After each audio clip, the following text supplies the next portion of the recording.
झारखंड मुक्ती मोर्चाचे नेते आणि झारखंडचे मुख्यमंत्री हेमंत सोरेन यांच्यासाठी 2024 हे वर्ष अभूतपूर्व ठरलं। नवीन वर्ष त्यांच्यासाठी धक्कादायक होतं, कारण त्यांना जानेवारीमध्ये कथित लँडस्केपसाठी तुरुंगात टाकण्यात आलं होतं। मात्र नंतर ते परतले, जामीन मिळाला आणि विरोधी पक्ष भाजपचा पराभव करून निवडणूक लढवली। झारखंड विधानसभा निवडणुकीमध्ये 2024 मध्ये त्यांच्या पक्षानं 34 जागा जिंकल्यानं ते पुन्हा मुख्यमंत्री झाले।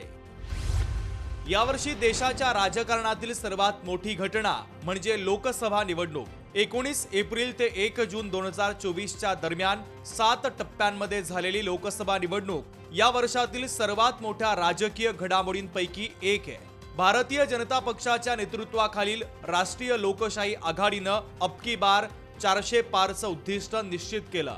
मात्र 400 पार जागा जिंकण्यात राष्ट्रीय लोकशाही आघाडीला अपयश आलं। 400चा आकडा ओलांडता आलेला नसला तरी सत्ता कायम ठेवली आणि नरेंद्र मोदींना सलग तिसऱ्यांदा पंतप्रधान म्हणून शपथ घेता आली। दुसरीकडे विरोधकांची इंडिया आघाडीतील काँग्रेसनं 52 जागांवरून 99 जागा मिळवल्या। नवीन पटनायक हे वादातीतपणे ओडिशातील सर्वात उंच राजकारणी होते, परंतु 2024 हे वर्ष त्यांच्यासाठी मोठा धक्कादायक होतं। पटनायक यांचा भाजपनं अनपेक्षित पराभव केला। ओडिशा विधानसभा निवडणुकीमध्ये सत्ताधारी पक्ष 51 जागांवर घसरला, तर भगवा पक्षानं 78 जागा जिंकत पटनायक यांची 24 वर्षांची सत्ता संपवली। 2024 मध्ये आंध्र प्रदेशमध्ये सरकार बदललं आणि टीडीपी प्रमुख एन चंद्राबाबू नायडू यांनी पुन्हा एकदा मुख्यमंत्री पदाची शपथ घेतली। विधानसभा निवडणुकीमध्ये सत्ताधारी YSR काँग्रेस या पक्षाचा पराभव झाला आणि तेलुगू देसम पार्टीच्या नेतृत्वाखालील NDAनं विजय मिळवला।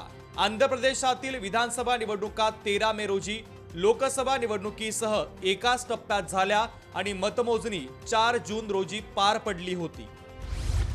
दिल्लीच्या मुख्यमंत्री पदाचा राजीनामा न देण्यावर ठाम असलेले अरविंद केजरीवाल यांनी 17 सप्टेंबर 2024 रोजी आपल्या पक्षाचे सहकारी आतिशी यांना पदभार स्वीकारण्याचा मार्ग मोकळा करून दिला आणि अचानकपणे मुख्यमंत्री पदाचा राजीनामा दिला।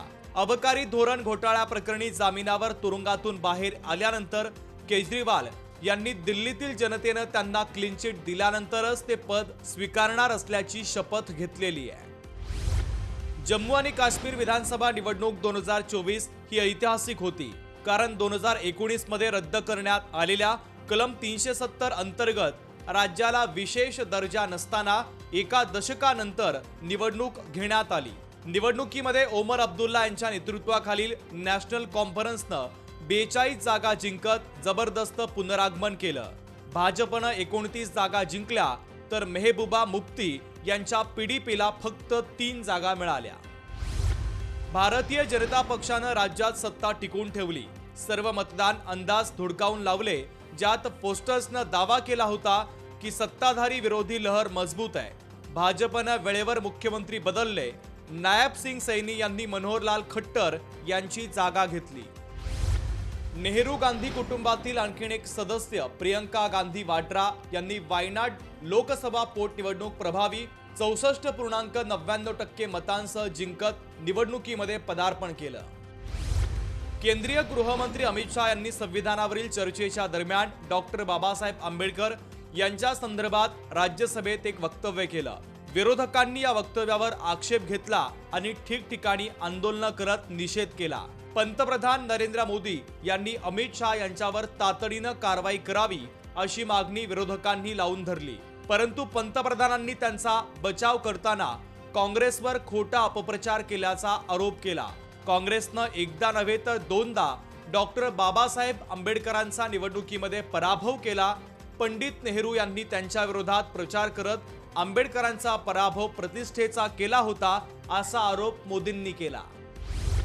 मे 2023 मध्ये मैतेई आणि कुकीझो यांच्यातील संघर्षानंतर सुरू झालेला वंशिक हिंसाचाराचा मुद्दा 2024 मध्ये निराकरण झाला नाही। यावर्षी देखील ईशान्येकडील राज्यातील परिस्थिती बिघडत असलेल्या हिंसाचाराच्या अनेक घटना समोर येत आहेत। संदीप येवलेसह लोकशाही मराठी, मुंबई।